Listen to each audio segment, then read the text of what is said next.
Selamat datang, salam sejahtera. Terima kasih kerana bersama dengan saya di Nazilin UDT channel Bongkar Jangan Tak Bongkar. Bongkar sampai terlondeh, ulas jangan tak ulas sampai semua orang tahu. Petang ini kita nak ulas keputusan ROS yang terkini, iaitu 16 Julai yang lepas sepatutnya ROS mengumumkan keputusan sama ada permohonan UMNO ditolak ataupun tidak. Namun demikian, beberapa hari yang lepas, Ahmad Maslan telah memberikan jawapan kepada persoalan netizen selama ini. Kenapa ROS berdiam diri? Rupa-rupanya, tanpa disedari atau tanpa sengaja, Ahmad Maslan telah membongkar bahawa dokumen yang dihantar oleh UMNO sebenarnya seakan-akan belum lengkap kerana ROS telah meminta dokumen tambahan sebanyak 8 jenis dokumen. Yang menjadi persoalan netizen daripada pagi sampai petang ini, apa dokumen itu? Mengapa dokumen itu penting dan kenapa dokumen itu kalau benar ditambah terlepas pandang? Adakah dokumen itu sebenarnya dokumen perlu yang sengaja tidak dihantar, ataupun dokumen itu adalah dokumen iringan yang terlepas pandang?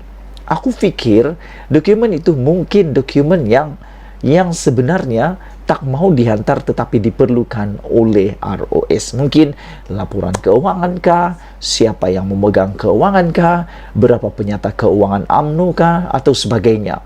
Mungkin itulah yang diperlukan.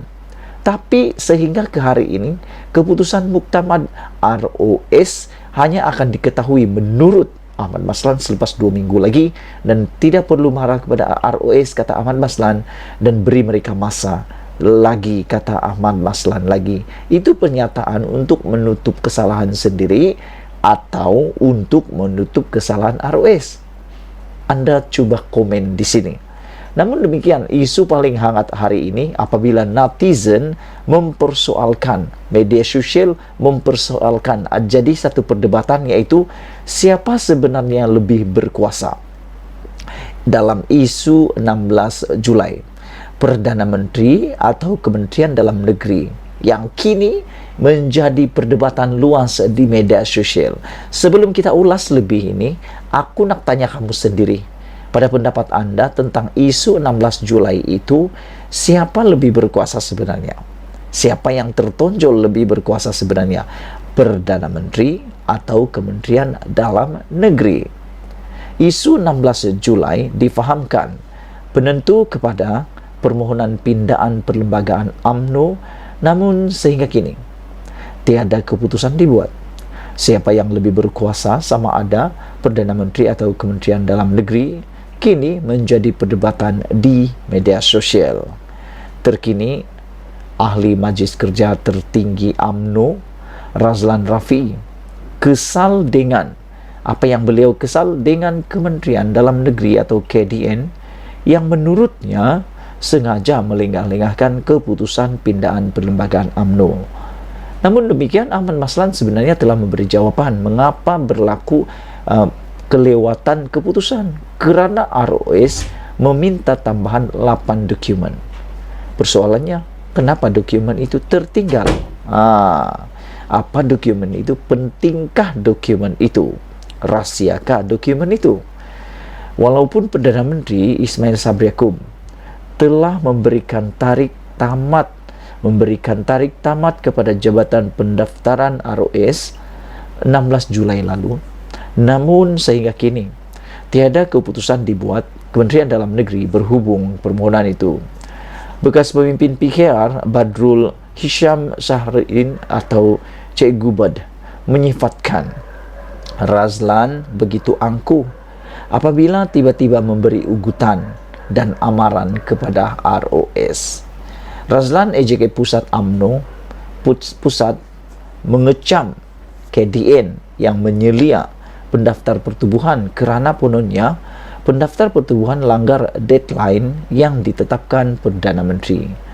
Tak tahulah, Razlan ni bangang tak faham baca penuh kenyataan Perdana Menteri atau sengaja nak tunjuk hebat, bodoh sombong, kata beliau lagi. Selain itu, beliau juga menulis hakikatnya Mana ada Perdana Menteri tetapkan deadline kepada ROS dan campur tangan dalam isu ROS. Pentadbiran Ismail Sabri ialah sebuah pemerintahan yang meletakkan pecahan kuasa pada tempatnya. Katanya yang kini penyokong kepada Kerajaan Perikatan Nasional. Tertuduh Razlan didakwa menuduh bahawa KDN membakul sampahkan arahan Perdana Menteri Datuk Seri Ismail Sabri Yaakob, suatu kenyataan berbentuk fitnah dan jelas dangkal. Setiap menteri mempunyai bidang kuasanya sendiri. Demikian juga dengan Perdana Menteri. Lagi pula Perdana Menteri tidak mengarahkan, namun agar keputusan ROS keluar pada 16 Julai lepas. Satu lagi kenyataan Razlan menunjukkan kebodohan apabila dia menyatakan ROS bawah KDN, di mana Menteri Hamzah Zainuddin konon salah guna kuasa. Bila bukan saja UMNO pun bermasalah, malah pejuang dan muda juga terpaksa guna mahkamah untuk kelulusan, katanya lagi.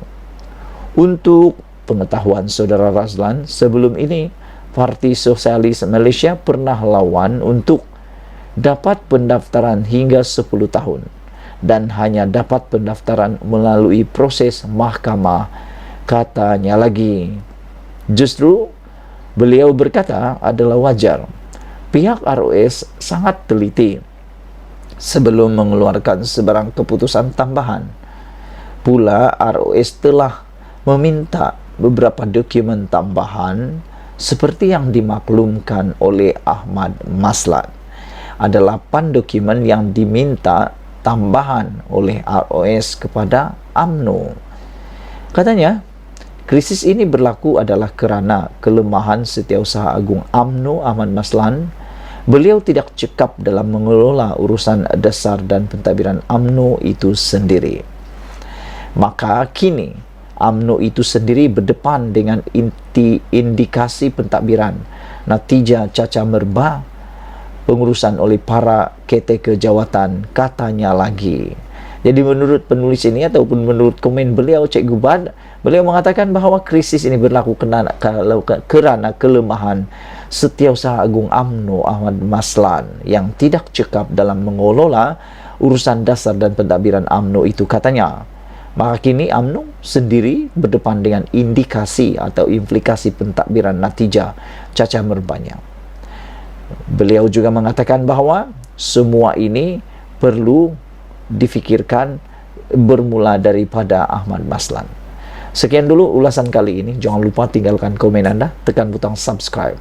Malaysia kita punya, kita juga sama-sama cintai Malaysia. Kita jumpa lagi. Bye-bye.